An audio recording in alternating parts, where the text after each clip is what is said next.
En este espacio les he recomendado la biografía de Miguel Nazararo, escrita por el reportero de La Jornada, titulada El Tigre Nazar. Hoy quiero complementar esa recomendación con dos libros. Los escribió, ambos, Enrique Serna, un novelista que nació en 1959 y quien, de acuerdo a la red Lecturalia, se dedicó primero a la publicidad, los guiones de telenovela y a confeccionar biografías de personalidades antes de entrar de lleno a escribir novela. Hace 30 años, cuando el EZLN irrumpió en la política nacional y descontroló al Estado priista reorganizado por Salinas de Gortari, Carlos Fuente le escribió a otro autor del realismo mágico latinoamericano que la realidad había superado a la ficción. En realidad, sucede que la literatura siempre va a la saga detrás de lo real. Lo que le impactó a todo mundo en El Quijote de Cervantes no era la locura de Alonso Quijano, sino la tremenda y clara descripción de la realidad que rodeaba al ingenioso hidalgo y a su escudero. Por eso Foucault decía que El Quijote volvía a realidad los signos que él había leído en los libros, que los libros sí eran fantasías de caballería. Por lo mismo, las dos biografías escritas por Serna, que hoy quiero recomendarles, son una oportunidad y una excusa para reflexionar acerca de la realidad y de nuestra sociedad. La primera es El seductor de la patria. Fue escrita en 1999 y le mereció a Serna el Premio Mazatlán de Literatura del año 2000. El personaje central es Antonio López de Santana, el adorable bribón que se volvió dictador y hundió a nuestra república en la ignominia. La segunda es El vendedor de silencio, escrita 2 décadas más tarde, en 2019, y en la cual Serna nos va a relatar la vida del periodista más poderoso y corrupto del régimen priista, Carlos de Negri. Esta biografía le valió a Serna el premio Javier Villaurrutia del 2019. El Santana de Serna nos habla en primera persona. Al principio, Serna le hace escribir cartas y nos muestra escritos de otras personas que le contestan a Antonio López de Santana. Luego, Santana se va ganando su propio espacio como el narrador de su vida. Y aunque las primeras cartas están fechadas en 1874, cuando el general Cojo, acuérdense que perdió una pierna y que por eso le decían 15 uñas. Cuando ese general ya estaba viejo y de regreso en la Ciudad de México, indefenso y despreciado por los liberales que finalmente habrían triunfado, Serna se las ingenia para inmediatamente después de ese 1874, vayamos conociendo al biografiado desde pequeño, cuando Antonio era un adolescente criollo en el Virreinato de Nueva España. Ese Antonio joven es atractivo e intrépido. Por eso dije hace un momento que era un adorable bribón. La virtud de Serna es mostrarnos a Santana como lo conocieron las y los mexicanos que vivieron junto con él, los que lo vieron héroe. Por eso el libro se llama Seductor de la Patria, porque aquel muchacho creció para volverse un político cautivador que encendía el entusiasmo de quienes lo rodeaban.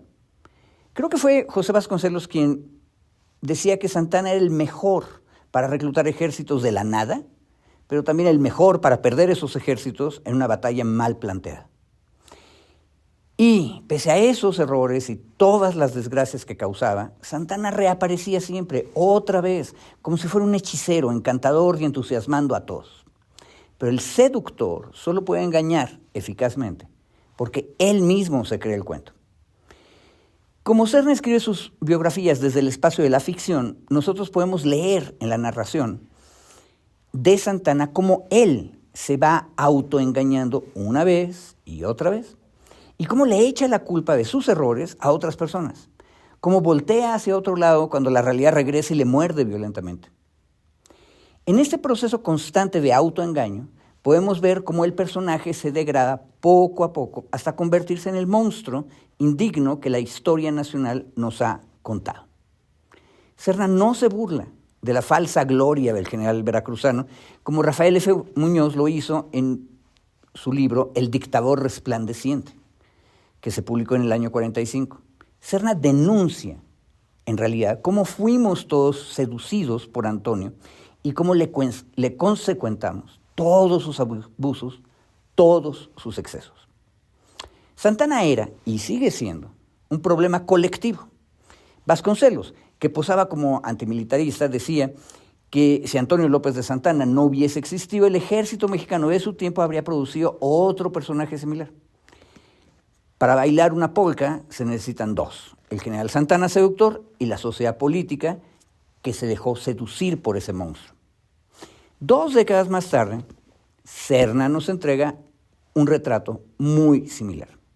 Pero su monstruo ya no es un militar lejano, cuya leyenda se pierde en los libros de historia y en los archivos. No, los textos de este hombre, Carlos de Negri, los pueden ustedes consultar en las hemerotecas. Hay muchas colecciones de Excelsior, que es donde escribía, y de las revistas que él dirigió. Nació en 1910 y se encumbró en el sexenio de 1946-1952. De Negri es uno de los famosos 40 ladrones del más famoso Alí Baba de la política mexicana, Miguel Alemán Valdés. En esta ocasión, el biógrafo mantiene su propia voz como narrador, describiendo situaciones, explicando contextos, pero junto a Serna, De Negri otra vez entra a platicarnos directamente, como si se estuviese confesando ante nosotros. Y de nueva cuenta vemos cómo el personaje se va corrompiendo y degradando. Pero también vamos encontrando las más locas excusas para las más terribles vilezas. Igual que Santana, el De Negri de Serna es incapaz de asumir su responsabilidad de sus actos, cuando la realidad retorna y lo muerde. Y entonces salta al cinismo del realista, que se presenta ante nosotros como el perfecto pragmático. Serna arregla en un momento, a la mitad de la novela, que su personaje se confronta en un bar del centro histórico de la Ciudad de México, en los tiempos de Díaz Ordaz, con uno de sus más duros enemigos, un periodista llamado Jorge Piñó Sandoval, quien, por publicar noticias sobre corruptelas en el periodo alemanista, se tuvo que exiliar a Argentina por 10 años, y su revista, Presente, desapareció.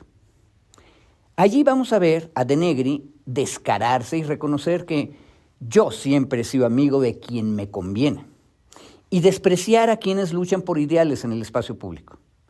De Negri se burla de su enemigo Piñó diciéndole: yo respeto a los triunfadores y he procurado aprenderles algo. Comprenden ellos la naturaleza humana mejor que ustedes, las almas virtuosas. Y nos guste o no, ellos gobiernan el mundo.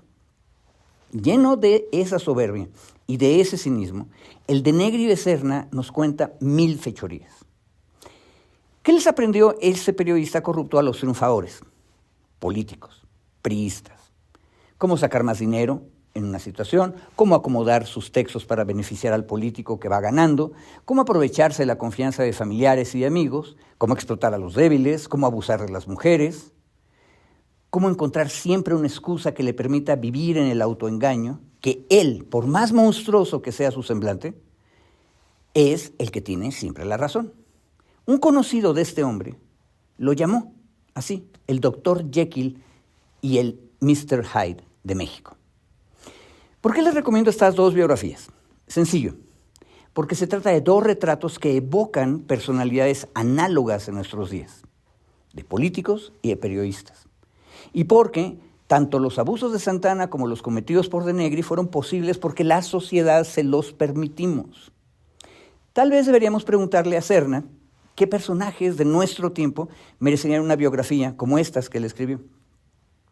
Digamos, Alito Moreno y López Dóriga, Roberto Madrazo y Loret de Mola. Preguntémosle. Gracias.